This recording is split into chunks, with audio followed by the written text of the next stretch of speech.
اللہ تعالیٰ اپنے نبیوں کو جو بھیجتے ہیں، یاد رکھیے نبیوں کے بھیجنے کا مقصد کیا ہے؟ وَمَا أَرْسَلْنَا مِن رَّسُولٍ إِلَّا لِيُطَاعَ بِإِذْنِ اللَّهِ۔ اللہ تعالیٰ فرماتے ہیں کہ ہم رسول کو اس لیے بھیجتے ہیں کہ لوگ ان کی بات مانیں، لوگ ان کی اتباع کریں۔ اب اس طرح کے واقعات بیان کرنے سے یقیناً نبی کی عقیدت انسان کے زندگی کے اندر تو آ جاتی ہے، لیکن اصل یہ ہے کہ انسان نبی کی ہدایات پر عمل کرے، ان کی زندگی پر عمل کرے۔ یہ کرسیاں ایک دو کرسیاں اور وہاں رکھو۔ لوگ نبی کی ہدایات پر عمل کریں۔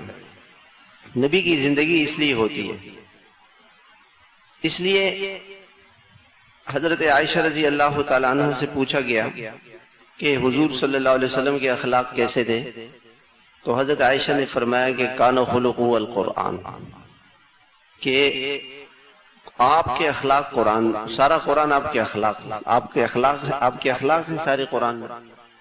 اللہ تعالیٰ نے قرآن کریم میں فرمایا وَإِنَّكَ لَعَلَىٰ خُلُقٍ عَظِيمٍ، کہ اللہ نے آپ کو بڑے عظیم اخلاق کا منصب آپ کو عطا فرمایا، آپ بڑے عظیم اخلاق والے ہیں۔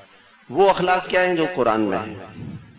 قرآن میں صبر ہے، معاف کرنا ہے، درگزر کرنا ہے، لوگوں کی ہمدردی ہے، خیر خواہی ہے، لوگوں کے عاجزی ہے، تواضع ہے۔ جتنے اچھے اخلاق قرآن میں اللہ نے بیان کیے وہ سارے اللہ کے نبی کے اخلاق۔ تو ہم انشاءاللہ حضور صلی اللہ علیہ وسلم کی سیرت بیان کریں گے۔ آپ صلی اللہ علیہ وسلم کی ذات اور شخصیت ایسی ہے کہ دنیا میں آپ جیسا کوئی نہیں۔ بعد از خدا بزرگ توئی قصہ مختصر، اللہ کے بعد آپ کی شان اور آپ کا مرتبہ ہے۔ آپ کی ذات پر لکھا گیا ہے آج مسلمان دین سے کیوں محروم ہے، دین سے دور کیوں ہے، کہ مسلمان کی زندگی میں حضور صلی اللہ علیہ وسلم کی سیرت کا اسے پتہ ہی نہیں۔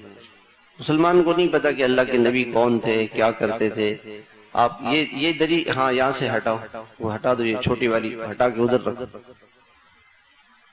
مسلمان کو یہ پتہ نہیں پتا کہ حضور صلی اللہ علیہ وسلم کون ہے۔ اگر فضل یہ کرسیاں جو ہے نا یہ اس طرف رکھ لو، اس طرف چھپی ہوئی نظر نہیں آتی، اس طرف رکھو، بورڈ کے نیچے ایک دو ادھر بھی رکھو۔ اگر مسلمان اللہ کے نبی کی ذات کو، آپ کی شخصیت کو پہچان لیں تو کبھی بھی مسلمان اللہ کے رسول کے ارشادات کو نہ چھوڑیں۔ یاد رکھیں کہ اللہ نے نبیوں کو بھیجا، جب بھی اللہ نے نبی کو بھیجا اس لیے اللہ تعالیٰ نے نبیوں کو بھیجا کہ نبیوں کی اتباع کی جائے۔ تو اللہ تعالیٰ نے اپنی کتاب بھی دی اور نبی کی زندگی۔ ایسا کبھی نہیں ہوا، یاد رکھیں کہ اللہ تعالیٰ نے کتاب تو بھیجی ہو، نبی نہیں بھیجا ہو، ایسا کبھی نہیں ہوا۔ عام طور سے لوگ کیا کہتے ہیں کہ جی ہم کتابیں پڑھ لیں گے اور کتاب پڑھ کر کے ہمیں اسلام کا پتہ چل جائے گا، تو یاد رکھیں یہ غلط تصور ہے۔ کتاب پڑھنے سے آدمی کو اسلام کا پتہ نہیں چلے گا جب تک کہ وہ اللہ کے رسول کی زندگی کو نہ دیکھے۔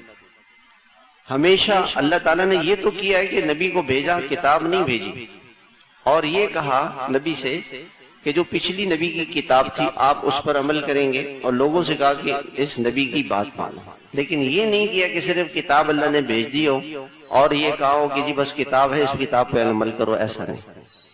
اللہ تعالیٰ نے کتاب کے ساتھ نبی کو ضرور بھیجا ہے، نبی کو بغیر کتاب کے بھیجا ہے، مگر پچھلی کتاب پر عمل کرو، اس لیے نبی اور کتاب یہ ساتھ ساتھ ہیں۔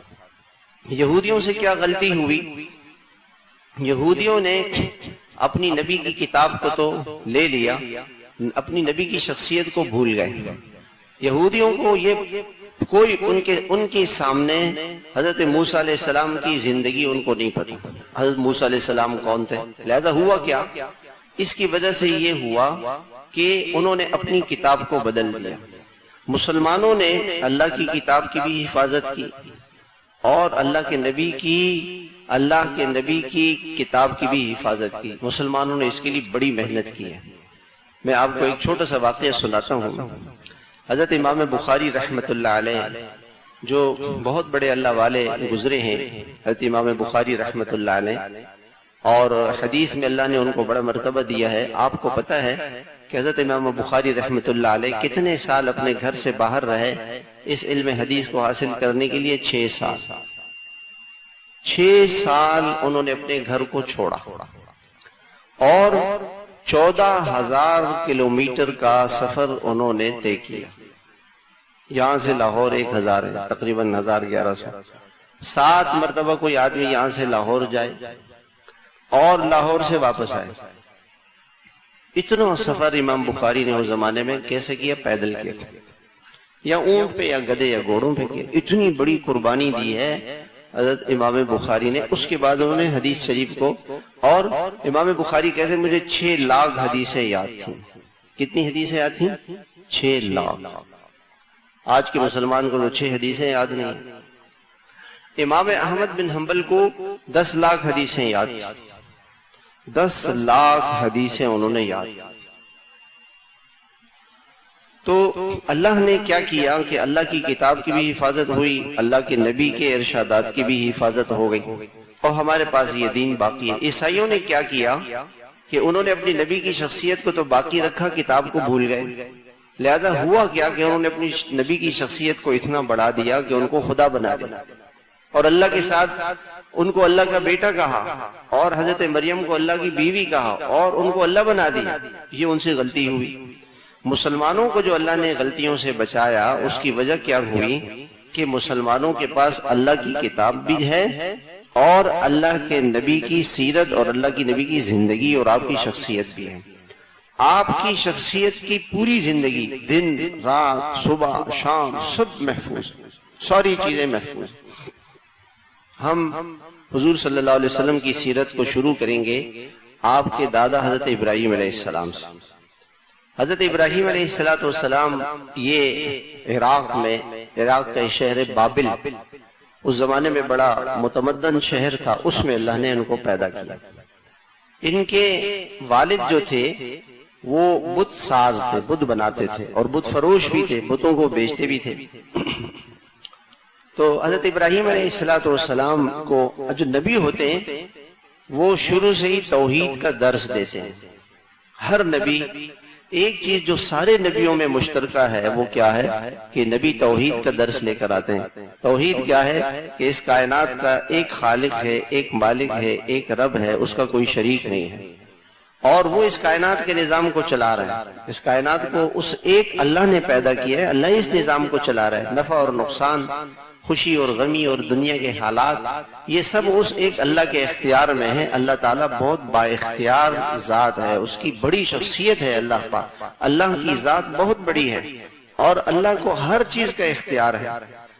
بعض لوگ یہ کہتے ہیں کہ حضرت اللہ تعالیٰ نے قرآن مجید میں چند نبیوں کا ذکر کیا ہے، بہت کم نبیوں کا. وہ نبی جو یمن میں آئے اور شام میں آئے، مصر میں آئے، فلسطین میں آئے، حجاز میں آئے، بس اس سرزمین پر جو نبی آئے اللہ نے بہت تھوڑے سے نبیوں کا، کوئی 30-40 سے زیادہ قرآن میں نبیوں کا ذکر نہیں. اللہ تعالیٰ نے تو 1.25 لاکھ کے قریب نبیوں کو بھیجا ہے. ان انبیاء کا ذکر اللہ پاک نے قرآن میں نہیں کیا. ان نبیوں کا ذکر اللہ تعالیٰ نے قرآن میں نہیں کیا. تو اللہ تعالیٰ نے اچھا یہ بھی کہا جاتا ہے کہ ہندوستان میں بھی نبی آئے اللہ کے. بعض مذہب والوں کا خیال ہے کہ جو گوتم بدھ تھا یہ نبی تھا، اور بھی کچھ ہندو اپنے دیوتاؤں کو کہتے ہیں کہ یہ نبی تھے. یاد رکھیں، اس بات کو ہمیشہ یاد رکھیں، یہ اصول ہے کہ کوئی نبی ایسا نہیں تھا کہ جس نے بت پرستی کی دعوت دی، جس نے یہ کہا ہو کہ بتوں کو، قبروں کو سجدہ کرو، بتوں کو سجدہ کرو، بتوں کی عبادت کرو، جانوروں کی عبادت کرو، گائے کی عبادت کرو، سورج کی عبادت کرو، چاند کی عبادت کرو. یہ کوئی نبی ایسا نہیں کرتا. لہذا یہ کہنا کہ یہ نبی تھے یہ غلط ہے. نبی کبھی بھی شرک کی تعلیم نہیں دیتا، وہ ایک اللہ وحدہ لا شریک کی ذات کی طرف لوگوں کو بلاتا ہے. آپ کو حضرت ابراہیم علیہ السلام کے واقعات ہم سناتے ہیں. قرآن کریم میں اللہ تعالیٰ نے حضرت ابراہیم علیہ السلام کا واقعہ ذکر کیا. ان کی قوم ستاروں کو، سورج کو، چاند کو مانتی تھی اور نمرود کو خدا مانتی تھی کہ نمرود خدا ہے، سورج خدا ہے، چاند خدا ہے، ستارے خدا ہے. تو حضرت ابراہیم علیہ السلام نے ان کو سمجھانے کے لیے ایک مرتبہ رات کو بلایا کہ آؤ، اور کہا کہ دیکھو یہ ستارہ ہے، تم کہتے ہو کہ یہ خدا ہے۔ تھوڑی دیر کے بعد ستارہ ڈوب گیا۔ جب سورج نکلا ستارہ ڈوبا تو کہا کہ یہ کیسے خدا ہے؟ جو خود ڈوبے وہ دوسروں کو کیسے بچا سکتا ہے؟ جو خود اندھیرے میں چلا جائے وہ دوسروں کی رہنمائی رہبری اس کو راستہ کیسے دکھا سکتا ہے؟ یہ خدا نہیں ہو سکتا۔ پھر اگلا دن آیا، حضرت ابراہیم علیہ السلام نے چاند کو دیکھا اور کہا کہ دیکھو یہ چاند ہے، اس کی روشنی تھی اور یہ تم اس کو خدا مانتے ہو۔ تھوڑی دیر کے بعد جب سورج نکلا اور چاند غروب ہو گیا تو کہنے لگے کہ دیکھو اگر اللہ تعالیٰ مجھے ہدایت نہ دیتے تو میں بھی گمراہ ہو جاتا۔ جو خود ڈوب جائے وہ دوسرے کو کیسے بچائے گا؟ ڈوبنے والا کسی کو نہیں بچا سکتا۔ ایک آدمی پانی میں خود ڈوب گیا، وہ دوسرے کو کیا بچائے گا؟ پھر سورج نکلا تو ابراہیم علیہ السلام نے کہا کہ تم اس کو اپنا بڑا خدا مانتے ہو، اس کو تم اپنا بڑا خدا مانتے ہو۔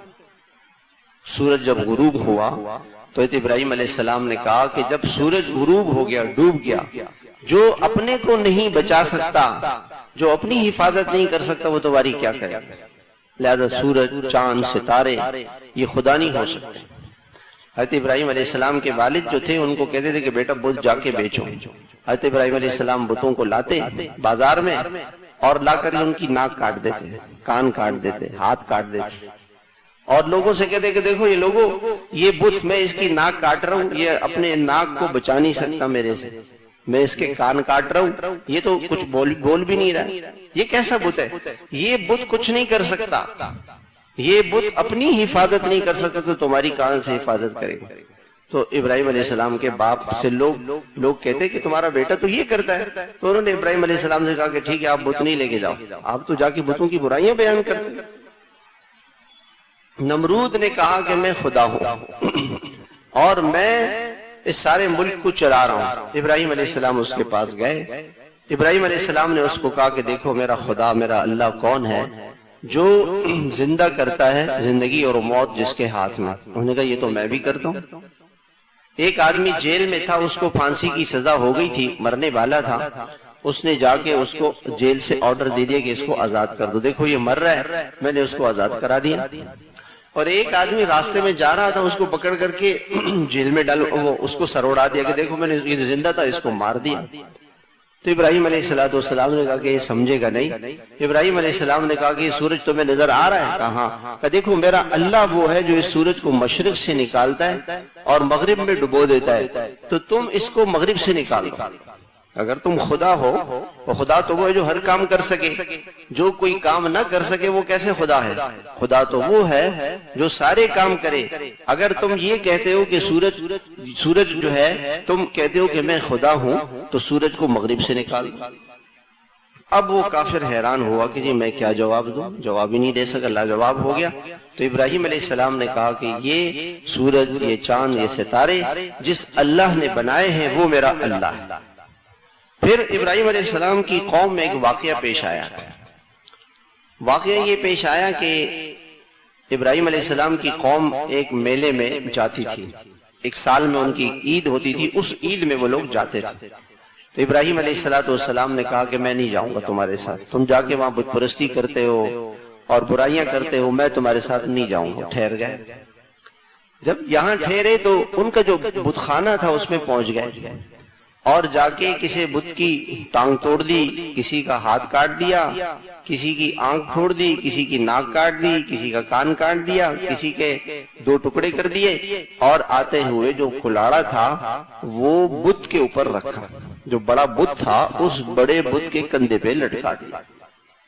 جب یہ لوگ آئے بڑے پریشان ہوئے کہ یہ کون سا آدمی ہے جس نے ہمارے بتوں کے کان کاٹے، ناک کاٹی ہے، ہاتھ کاٹا ہے، پاؤں کاٹے، بھئی اپنے خداؤں کی مدد کرو، اپنے خداؤں کی حفاظت کرو، ان کو بچاؤ۔ تو ابراہیم، لوگوں نے کہا کہ ہم نے سنا ہے کہ ابراہیم ایک آدمی ہے جو بتوں کو برا بلا کہتا ہے، اس کو بلاؤ۔ ان کو بلایا گیا۔ ابراہیم علیہ السلام نے کہا کہ تم مجھے کہتے ہو کہ میں نے یہ کیا ہے، کلاڑا تو تمہارے بت کے ہاتھ میں، کلاڑا تو بت کے کندھے پر ہے، جب کلاڑا بت کے کندھے پر ہے تو اس بت نے کیا ہوگا نا، بت سے پوچھو، تم اپنے خدا سے پوچھو کہ کس نے تمہارے ساتھ یہ کیا ہے۔ انہوں نے کہا ہمارے خدا تو بول نہیں سکتے، سن نہیں سکتے، بول نہیں سکتے. کہنے کہ تف ہے تم پہ، جن خداؤں کو تم مانتے ہو، جن بتوں کو، نہ وہ سن سکتے ہیں، نہ وہ بول سکتے ہیں، نہ وہ اپنی حفاظت کر سکتے ہیں، تو تمہاری کیا سنیں گے؟ تمہاری کیا حفاظت کریں گے؟ تمہارا کیا خیال رکھیں گے؟ تو اللہ وہ ذات ہے جو ساری مخلوق کی سنتا ہے، سب کی حفاظت کرتا ہے، سب کا خیال رکھتا ہے، سب کو فائدہ پہنچاتا ہے، سب کو نقصانوں سے بچاتا ہے. اللہ کے سوا کوئی نہیں ہے. تو حضرت ابراہیم علیہ السلام کو جب انہوں نے یہ دیکھا کہ انہوں نے کہا کہ انہوں نے تو ہماری خداؤں کی بے عزتی کی ہے، لہذا ایسی کوئی سزا دو کہ ساری دنیا اس سزا کو دیکھے. تو کہا کہ ایسے کرو کہ آگ جلاؤ، اور ایسی آگ جلاؤ کہ ایسی آگ کبھی جلائی نہیں گئی. ترکی میں ایک جگہ ہے جہاں ہم گئے تھے، اور بہت بڑا پہاڑی سی ہے، پہاڑی کے نیچے ایک میدان ہے. ان لوگوں نے کہا کہ اس جگہ پہ ابراہیم علیہ السلام کو آگ میں ڈالا گیا تھا. آگ جلائی گئی اور اتنی تیز آگ ہو گئی کہ آگ کے قریب کوئی نہیں جا سکا، ایسی آگ جلائی. اب ان لوگوں نے کہا کہ ہم ابراہیم علیہ السلام کو آگ میں کیسے ڈالیں، وہاں تو قریب میں کوئی نہیں جا سکتا. تو انہوں نے کیا کیا کہ شیطان آیا اور شیطان نے کہا کہ دیکھو یہ جو توپ ہے نا، توپ پہلے اس کو منجنیق کہا جاتا تھا، اور اس پہ ایک طرف جو ہے ابراہیم علیہ السلام کو رکھو اور زور سے اس کو چلاؤ تو ابراہیم علیہ السلام دور، جیسے توپ سے گولہ پھینکتے ہیں، گولہ دور چلا جاتا ہے تو ابراہیم علیہ السلام جا کے آگ میں پھینک جائیں گے. تو ابراہیم علیہ السلام کی جسم مبارک کو رسیوں سے باندھا، قمیص کو اتارا، رسیوں سے باندھا اور پھینکنے لگے. جب پھینکا جا رہا تھا تو آسمان پر فرشتے بڑے پریشان ہوئے اور انہوں نے کہا کہ اے اللہ، اس زمین پر ایک آپ کا پیغمبر ہے جو آپ کی مانتا ہے، آپ کو اللہ اور رب مانتا ہے، اس کو لوگ آگ میں ڈال رہے ہیں، اللہ ہم کیا کریں؟ کہ جاؤ، اگر تم بچا سکتے ہو تو بچاؤ، جاؤ، چلے جاؤ. فرشتے آ گئے. فرشتوں نے کہا کہ ابراہیم ہم آئے ہیں آپ کو بچانے کے لیے. حضرت ابراہیم علیہ السلام سمجھ گئے کہ یہ بھی اللہ کی طرف سے امتحان ہے. اچھا یہ بتاؤ تم خود آئے ہو یا اللہ نے بھیجا ہے؟ کہ نہیں، ہمیں اللہ نے نہیں بھیجا ہے، اللہ نے ہمیں حکم نہیں دیا، ہم تو اللہ سے اجازت لے کر آئے ہیں. کہا کہ مجھے تمہاری ضرورت نہیں ہے، میرا اللہ مجھے دیکھ رہا ہے، اگر وہ میرے جلنے پہ راضی ہے، خوش ہے، تو میں اللہ کے لیے جل کے اللہ کو خوش کروں گا. اور اگر میرا اللہ ہے اور وہ میری حفاظت کرنا چاہے تو آگ میں بھی مجھے بچائے گا. یہ ایمان ہے. یہ بچانے والا کون ہے؟ اللہ ہے. حفاظت کرنے والا کون ہے؟ اللہ ہے. پالنے والا کون ہے؟ اللہ ہے. حضرت ابراہیم علیہ السلام کو انہوں نے آگ میں ڈال دیا. تو اللہ تعالیٰ نے جب ابراہیم علیہ السلام کا یقین کیا تھا کہ اللہ بچائیں گے، اللہ حفاظت کریں گے، اللہ مدد کریں گے، اللہ میری مشکل کو ختم کریں گے، تو حضرت ابراہیم اللہ تعالیٰ نے یہ نہیں کیا کہ فرشتے سے کہا کہ جاؤ، ہوا کو کہا ہوتا کہ اس آگ کو یہاں سے ہٹا دو، آگ آتی ہے، ہوا اس کو اڑا دے. یہ بارش کے فرشتے سے کہا کہ بارش برساؤ، یہ نہیں کہا. اللہ تعالیٰ نے خود اس آگ سے کہا قلنا یا نار کونی بردن، آگ ٹھنڈی ہو جا. جیسی اللہ نے یہ فرمایا، حدیث میں آتا ہے کہ آگ اتنی ٹھنڈی ہوئی کہ ابراہیم علیہ السلام کو آگ کے اندر سردی لگنے لگی. آگ اللہ کی مخلوق ہے، گرمی سردی اللہ کی مخلوق ہے. اللہ تعالیٰ چاہیں جب چاہیں اللہ تعالیٰ موسم بدل دیں. ابھی اگر اللہ تعالیٰ بادل بھیج دیں، بارش بھیج دیں، ٹھنڈی ہوائیں چلا دیں تو سردی ہو جائے گی. موسم، سردی، گرمی، آگ، پانی، یہ سب اللہ کی مخلوق ہے. یہ ساری مخلوق اللہ کی مانتی. تو آگ ٹھنڈی ہو گئی. اللہ پاک نے ابراہیم علیہ السلام کے لیے فرشتوں سے کہا کہ تخت لے جاؤ جنت کا، اور جنت کا تخت ان کے لیے آگ میں لگا دو. آگ میں لگا دیا تخت، اور جنت کے پھل آ رہے ہیں، جنت کے کھانے آ رہے ہیں، اور اس آگ کے اندر اللہ تعالیٰ نے پانی کا چشمہ جاری کر دیا، اور اس پانی کے چشمے سے پانی پی رہے ہیں، کھانا کھا رہے ہیں. نمرود کی بیٹی نے یہ دیکھا تو اس نے کہا کہ دیکھو یہ تو عجیب انسان ہے، آگ کے اندر جا رہا ہے، آ رہا ہے، کھا رہا ہے، پی رہا ہے. کہا کہ یہ کیا وجہ ہے؟ کہ یہ آگ اللہ کی مخلوق ہے، اللہ میری حفاظت کر رہے ہیں، میری مدد کر رہے ہیں، میری روزی کا بندوبست کر رہے ہیں، اللہ مجھے کھلا رہے ہیں اور پلا رہے ہیں. تو اگر تم بھی لا الہ الا اللہ پڑھ لو گے اللہ تمہاری حفاظت بھی کریں گے. اس نے بھی کلمہ پڑھا، وہ بھی آگ میں داخل ہو گئی، اللہ پاک نے اس کو بھی آگ میں بچا دیا. تو انبیاء علیہم السلام کی جو تعلیمات ہوتی ہیں یاد رکھیں ہمیشہ. جو ہندو کہتے ہیں کہ جی ہمارے گوتم بدھ جو ہمارا بڑا تھا، ہندو کہتے ہیں، اور وہ نبی تھا، تو یاد رکھیں کبھی بھی کوئی نبی شرک کی، بت پرستی کی دعوت نہیں دیتا. کوئی نبی یہ نہیں کہتا کہ جانور گائے بھی خدا ہو سکتا ہے، بت بھی خدا ہو سکتا ہے، سورج بھی خدا ہو سکتا ہے، چاند بھی خدا ہو سکتا ہے، ستارے بھی خدا ہو سکتے ہیں. خدا صرف ایک اللہ ہے جو اس ساری کائنات کا خالق ہے، مالک ہے، رب ہے، جو اس کائنات کے نظام کو چلا رہا ہے، جس نے اس کائنات کو بنایا ہے وہ اللہ. تو اللہ تعالیٰ نے، میں آپ کو حضور صلی اللہ علیہ وسلم کی سیرت سنا رہا تھا کہ حضور صلی اللہ علیہ وسلم کے دادا تھے حضرت ابراہیم علیہ السلام. حضرت ابراہیم علیہ السلام کی دو بیویاں تھیں، ایک حضرت سارہ، ایک حضرت ہاجرہ.